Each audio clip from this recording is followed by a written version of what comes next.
Alright, the run back in loser semis. Going to PS2 again. Familiar matchups. You're kind of seeing them both kind of step to neutral, but the spacing on that forward air is a little too far from the grab. Kick rolling out. Neither one's really letting them get their big starter that easy. Expected. A lot of grab though. Did he try to double jump out of that? I don't know if Bucho was aware, but he didn't want to go for an aggressive 2-frame. Which is honestly fine. I think that's a ticket you can save. Falco's punch, I can say how many times Falco's recovery has punched like windows. So I don't think you need to show your hand too much for what strategy you want to go for. While I say all that, Jimmy's just tacking on so much damage. Not able to follow up off of the grounded down air though. And the trade with the back air fight there. That's already something we're seeing different from the previous match. Is like Jimmy doesn't rely overly hard on forward air here. He's getting back air instead as well. And sometimes he's going for more like grounded off. Like right here, he didn't just do forward airs. He kind of like dashed forward shielding. Playing a little more grounded against him, recognizing, I lose the back air. But a little too antsy with that down air leaves him in the punish window because he misses the auto cancel, which was able to capitalize.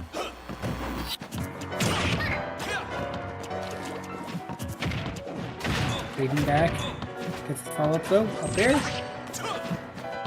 Jimmy air dodging and going to ledge and then going for an aggressive option with the Phantasm. Let's see how he follows up after if he goes off stage again.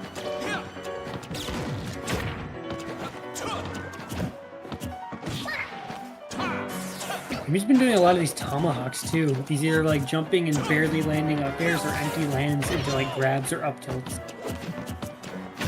Another immediate air dodge. Bucho kind of catching on. Like we saw that back air timing, but just the wrong position. Forward air for damage, recognizing that Bucho is holding in. It's not going to get the up air or the back air.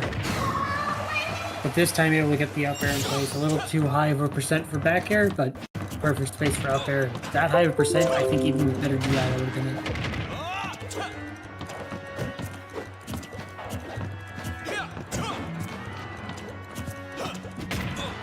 He's kind of got like a pretty decent advantage here because one good opening just tacks on so much extra credit. Bucho's got to find a way to get the stock. Setting up the edge guard. The immediate roll behind, a little too quick that out smash, expecting like a get up, maybe even a root. I want to see Bucho recognize that he dashes through lasers. At that kind of mid-range, when Falco's playing like laser from center stage, like your dash will just go through it, you don't even need to shield. And that gives you a window of how fast England's dash is. So I'm kind of wondering if he can capitalize on that as the set goes on. Jimmy just immediately pulls the trigger. Like after all of this patience and a little more like these tomahawks and these like fade backs, just the immediate run in, call out, up smash.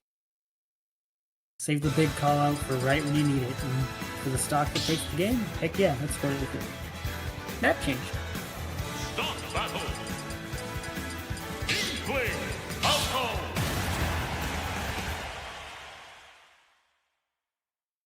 I'm interested to see how this will go. What did you not like about PS2 that made you want the shorter stage? Because Jimmy didn't play too campy. Like, we saw lasers, sure, but they were usually from a range that you could have handled a lot easier. So I'm wondering, is this trying to attempt to maybe catch landings better? We'll see. And now Jimmy's kind of striking first, getting these air-to-airs that then convert into so much more while landing up there. But the get-up attack on flat kind of forces us back to neutral. The initial dash is super good, weaving through the wall of attacks and just get the grab.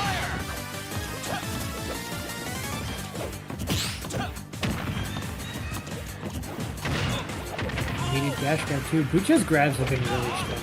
Like, the conditioning Bucho has to set up into dash grab has been strong between all these fade back airs on these other options. So then to just either do run up like grab or do like empty hop grab has been really good. It's a very simple 50-50, just good old strike throw. Nice paying off alright. Great angle though. We've done too sharp of a diagonal. He might have been too high and got hit, so he was still able to get ledge and forced it to be a 2-frame timer. A little antsy on the down tilt there on Bucho's part. Bucho does these down tilts at the ledge a lot, but I think against a character like Falco, he's got to recognize like Falco does have the ability to mix it up. Although right as I say that, Jimmy thinks he's going to go for the regrab. It's just a little off. The down tilt can work, but it will lose to beefy up B, as we saw in the winner set. So I'm wondering if like Bucho's relying on that as the base and trying to see if he'll have to adapt. But we'll see. A little too far out, the grab's not working. The walk up tilt, knowing the shield drop is coming. Turns into 59%. And the missed tech turns into a stock. Incredible play off of that opening.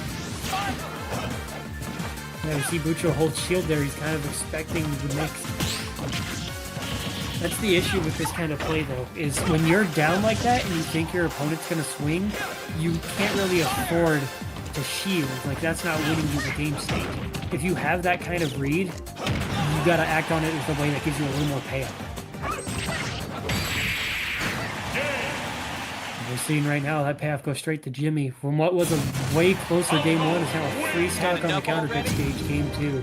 Small battlefield, not quite the move for Bucho. Not really able to take advantage of the smaller stage size. And then it right back. Yeah, I want to see if Bucho can, like... Because Bucho has an understanding of, like, the positioning here, and a bit of a read on Jimmy's neutral habit. Like, he's getting these dash grabs. So I want to see if, in the same way you can catch on to when Jimmy's going to swing back, see whether it be at ledge, whether it be, like, out of hit stun, I want to see Bucho go for a more aggressive reset. Because that'll pay off so much more damage and lead to a much scarier advantage state and take a ton of momentum away from Jimmy. Alright, now Jimmy's momentum shows no sign of stopping. Because, like, even right there, the jump evades the dash grab, but you weren't prepared to punish it. So you kind of did, like, a bit of both.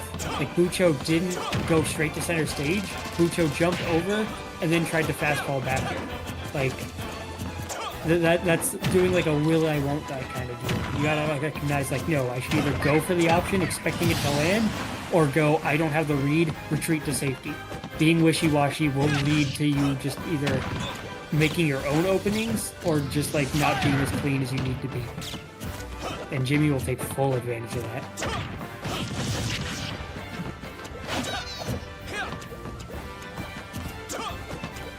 Now Jimmy's got a pretty decent lead. And converting that up there into the sour back there. Goes all the way off stage. That's able to clip Inkling out of the up B. I'm amazed he didn't get hit by the starting splash, actually. He was really close. The double down there. The triple with the sour spot. Not able to get the quadruple. And not quite able to get the up tilt back here either. A little too crazy of a percent.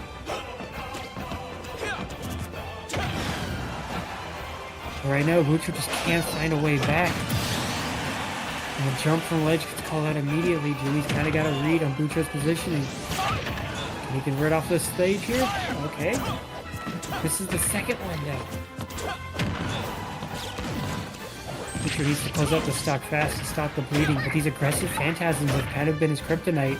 He tries to set up on ledge when Jimmy still is close enough to ledge to where he isn't forced to burn a mobility, like a special option, to get the ledge. You need to force Falco to have to use one of his special moves. Because if his jump and air dodge is enough to make it, he can then use side B as a reversal and up B as a timing mix-up. And you can't afford to deal with those. Misinput splatter shot.